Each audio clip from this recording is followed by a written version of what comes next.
ساده الفاظو کې زمونږ استاد الحمدلله دا عقیده ده چې پیغمبر صلی الله علیه وسلم فرمایي چې ان اول الانبیاء آدم واخرهم محمد.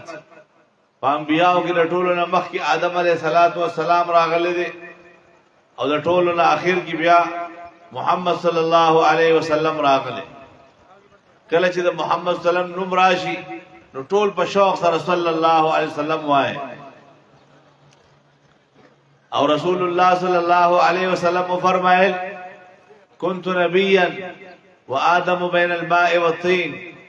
زه په هغه وخت کې هم نبی وم کله چې آدم علیه السلام لا تیار نو د خټې او د اوبو په منځ کې و الله پاک ورله وجود نو ورکړي.